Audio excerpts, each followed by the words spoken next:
VK news, राष्ट्र के नाम। हमारे लिए पंजाबियत ये सबसे प्रमुख है। ये जो हमारे विरोधी लोग हैं ना, वो सिर्फ और सिर्फ पंजाब को सियासत के चश्मे से देखते हैं। हम पंजाबियत को गहराई से देखते हैं भाइयों। और इसलिए हमें करतारपुर साहिब कॉरिडोर के विकास का सौभाग्य मिला।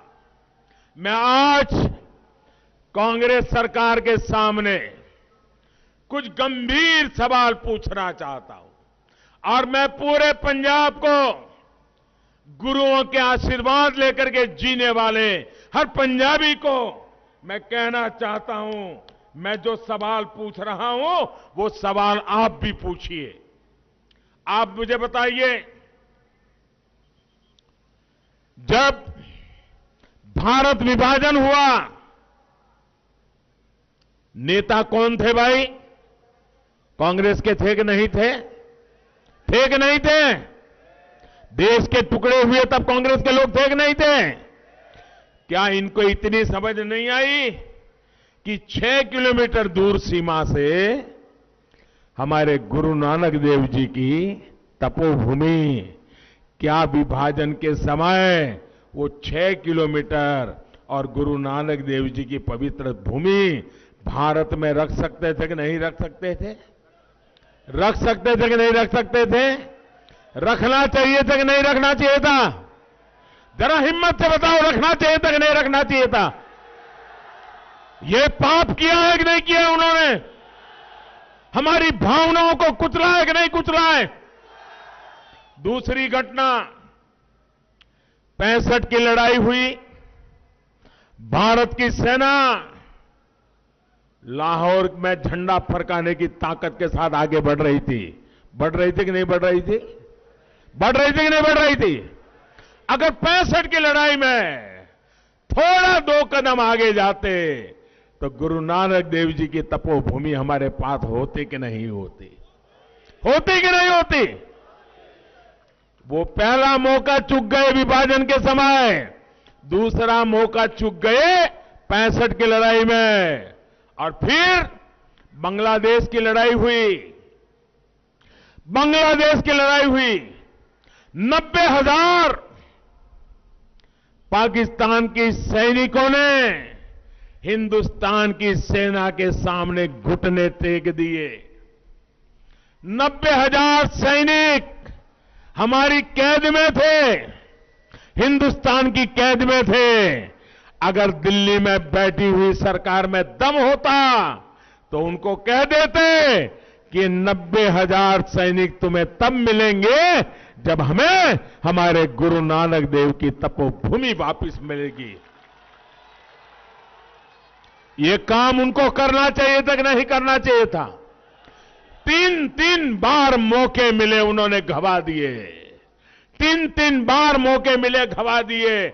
भाइयों बहनों, मैंने आज लड़ाई तो थी नहीं, कूटनीतिक ताकत से कॉरिडोर बनाया और कल तक जो दूरबीन से गुरु महाराज की तपोभूमि के दर्शन करते थे, आज मेरे श्रद्धालु वहां जाकर के दर्शन कर करके आ जाते हैं। भाइयों,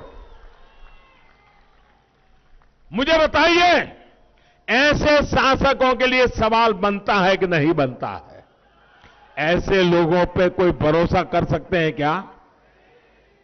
भाइयों बहनों, हम तो एक समर्पित लोग, हमें विरासत के भी गर्व है और विकास की जिम्मेवारी भी हमारे सामने है। हम गुरुओं के प्रकाश पर्व को पूरी आस्था से सिर्फ हिंदुस्तान में नहीं, पूरी दुनिया में मनाते हैं और भारत की इस महान विरासत की दुनिया के लोगों को पहचान करवाते हैं। लेकिन इन लोगों का इतिहास क्या है? इन लोगों के नाम पर दरबार साहब का अपमान, हिंसा और खून खराबे का कलंक दर्ज है। हम सिख दंगों के आरोपियों को सजा दिलवाते हैं, ये उन्हें अपनी पार्टी में बड़े बड़े ओहदे देते हैं। यही वो लोग हैं जिन्होंने राम मंदिर के निर्माण को रोकने के लिए पूरी ताकत लगा दी थी।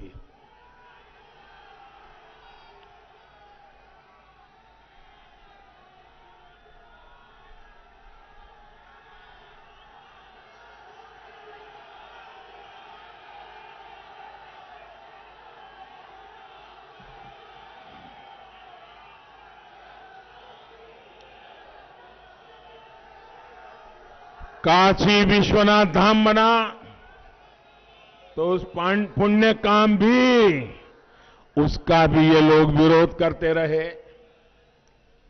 काशी विश्वनाथ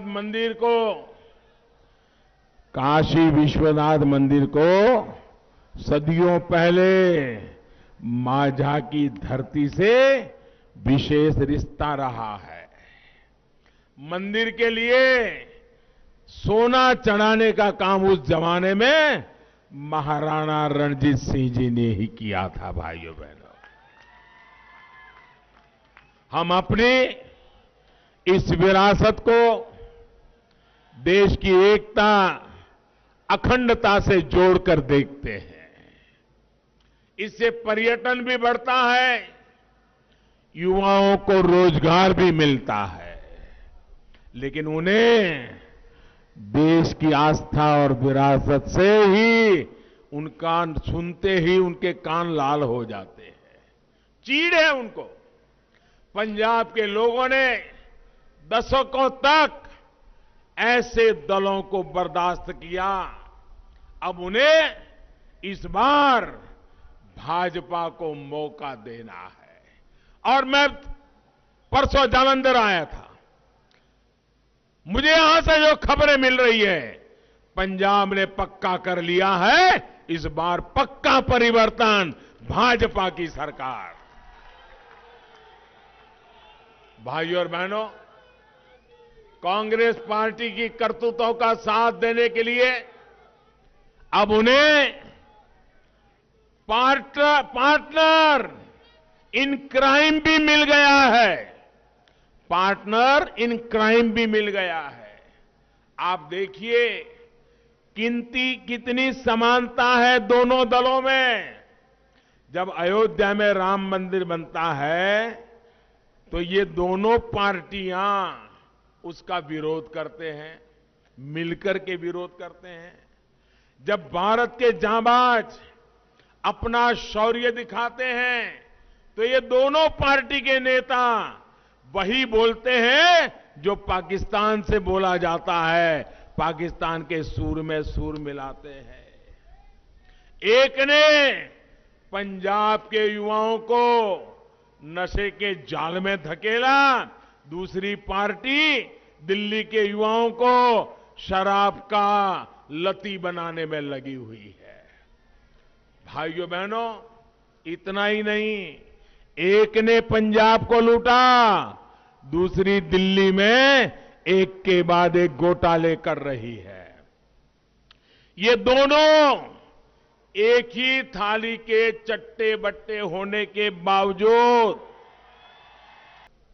ये खेल तभी रुकेगा जब ईमानदार और काम करने वाली सरकार होगी, भाजपा के नेतृत्व वाली सरकार होगी।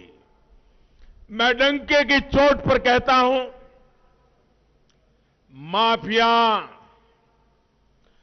माफिया पंजाब छोड़ेगा।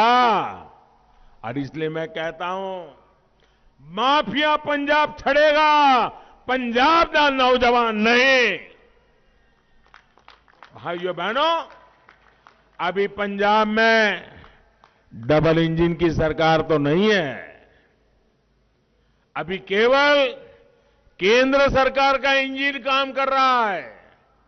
इन परिस्थितियों में भी हमने पंजाब में नए हाईवेज बनाए, एक्सप्रेसवेज बनाने की बात हो, यहां उद्योगों को बढ़ावा देने का पूरा प्रयास हो। दिल्ली कटरा एक्सप्रेसवे पंजाब होकर के गुजर रहा है। इससे पंजाब के विकास की गति को और गति मिलेगी, लोगों को सुविधा भी मिलेगी, नए उद्योगों के लिए पंजाब में रास्ते खुलेंगे। पंजाब में जो सामान बनता है उसकी सप्लाई बढ़ाने के लिए भी हम लुधियाना, पश्चिम बंगाल, ईस्टर्न फ्रेट कॉरिडोर उसको भी बनवा रहे हैं भाइयों। एयरवेज के मामले में भी पंजाब पीछे न रहे, इसके लिए मोहाली में इंटरनेशनल एयरपोर्ट के साथ साथ में और एयरपोर्ट पर भी काम किया जा रहा है। पंजाब के हर नागरिक की सोच के लिए, उसकी सेवा के लिए, बीमारी में उसको दिल्ली तक दौड़ना न पड़े, इसलिए एम्स का काम आपकी आंखों के सामने है। पीजीआई सैटेलाइट सेंटर भी केंद्र सरकार ने दिया है। हम पंजाब में मैन्युफैक्चरिंग बढ़े, यहां के युवाओं को रोजगार मिले, इसके लिए भी काम कर रहे हैं।